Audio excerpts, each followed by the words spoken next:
السلام علیکم، news therapy میں خوش آمدید۔ چینل کو سبسکرائب کریں اور بیل آئیکن کو دبا دیں۔ اس بار کا بجٹ پیش کرنا عمران خان حکومت کے لیے آسان نہیں تھا۔ ان کی اپنی بھی مشکلات تھیں، لیکن اپوزیشن نے بھی خوب روڑے اٹکائے اور بجٹ کو پیش ہونے اور پاس ہونے سے خوب روکا۔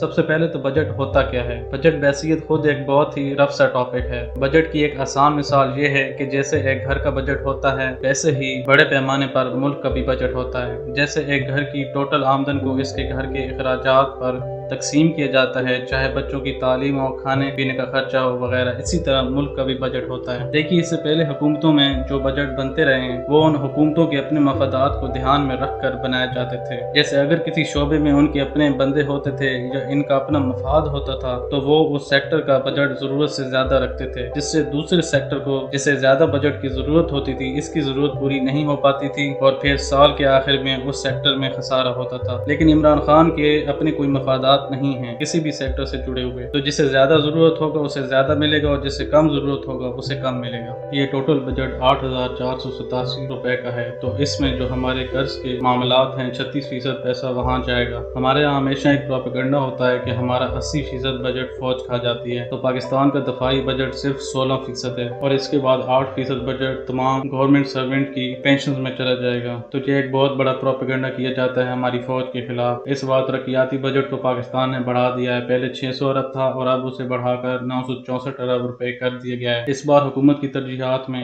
یہ شامل ہیں: خوراک اور پانی کی دستیابی۔ ڈیم ہمیشہ سے ہی پاکستان کا بڑا مسئلہ رہے ہیں، تو اس لیے اس بجٹ میں پانی کی قلت کو دور کرنے کے لیے تاسو ہائیڈرو پاور پروجیکٹ کے لیے 57 بلین، دے امیر باشو ڈیم کے لیے 23 بلین، مومن ڈیم کے لیے 6 بلین اور نیلم چہلم ہائیڈرو پاور پروجیکٹ کے لیے 14 بلین مختص کیے گئے ہیں۔ اس کے ساتھ خوراک کی قلت کو دور کرنا بھی اس حکومت کی اہم ترجیحات میں شامل ہے، جس کے لیے زرعی شعبے میں بغیر ٹیکس کے ان کو قرضے دیے جائیں گے۔ جن کسانوں کو ٹریکٹر کی ضرورت ہوگی انہیں بغیر سود کے اور آسان اقساط پر ٹریکٹر مہیا کیے جائیں گے اور ٹریکٹروں کے لیے 2 لاکھ روپے کے قرضے سود کے بغیر دیے جائیں گے۔ توانائی کا تحفظ، روڈ انفراسٹرکچر میں بہتری، سی پیک میں پیش رفت، پائیدار ترقی اہداف کا حصول، موسمیاتی تبدیلی کا مقابلہ، ٹیکنالوجی کی مدد سے علوم میں پیش رفت اور تمام سرکاری ملازمین کی پینشن میں 10% اضافہ کیا گیا ہے۔ عوام کو اس بات کا خدشہ تھا کہ حکومت ان کی پینشن کھانے کے چکر میں ہے، تو اب یہ پروپیگنڈا بھی جھوٹا ثابت ہو چکا ہے، کیونکہ 10% اضافہ تنخواہ میں اور 10% اضافہ پینشن میں ہوا ہے۔ اس کے بعد 14 بلین روپے پاکستان کی بلین ٹری سونامی پروگرام کے لیے مختص کیے گئے ہیں۔ عمران خان نے جو احساس پروگرام شروع کیا تھا اس کے لیے 260 ارب روپے مختص کیے گئے ہیں اور تنخواہ داروں پر کوئی نیا ٹیکس نہ لگانے کا فیصلہ کیا گیا ہے۔ پاکستان میں 10 کروڑ لوگوں کو کورونا وائرس کی ویکسین لگانے کا ٹارگٹ رکھا گیا ہے جون سن 2022 تک، اور نوکریوں کے مواقع پیدا کرنے کے لیے ترقیاتی کاموں پر 900 بلین روپے خرچ کرنے کا فیصلہ بھی کیا گیا ہے۔ پاکستان کو دنیا میں صحت کے اعتبار سے بہتر بنانے کے لیے 45 بلین کی امداد مہیا کی گئی ہے۔ دیہڑی دار طبقے کی کم سے کم اجرت 20,000 روپے مقرر کر دی گئی۔ یہ ایک اچھا فیصلہ ہے غریب طبقے کے لیے۔ ہر شہری گھرانے کو کاروبار کرنے کے لیے بغیر کسی سود کے 5 لاکھ تک کا قرضہ دینے کا فیصلہ بھی کیا گیا ہے، اور جو لوگ بے گھر ہیں یا کرائے کے گھر میں رہ رہے ہیں ان کو 20 لاکھ روپے تک کے قرضے دیے جائیں گے۔ گاڑیوں کے حوالے سے حکومت کی پالیسی بھی سامنے آ گئی ہے۔ 850 سی سی سے نیچے کی جتنی گاڑیاں ان پر ٹیکس ختم کر دیا گیا ہے۔ جو بھی حکومت باہر سے امپورٹ ہونے والی گاڑیوں پر امپورٹ ڈیوٹی لگاتی تھی وہ 850 سی سی سے نیچے گاڑیوں کے لیے ختم کر دی گئی ہے۔ گلگت بلتستان والوں کے لیے اس بار بجٹ 32 ارب روپے سے بڑھا کر 47 ارب روپے کر دیا گیا ہے۔ آزاد کشمیر کے لیے پچھلی بار 56 ارب روپے کا بجٹ رکھا گیا تھا اور اس بار اسے بڑھا کر 60 ارب روپے کر دیا گیا ہے۔ کھانے والے تیل پر،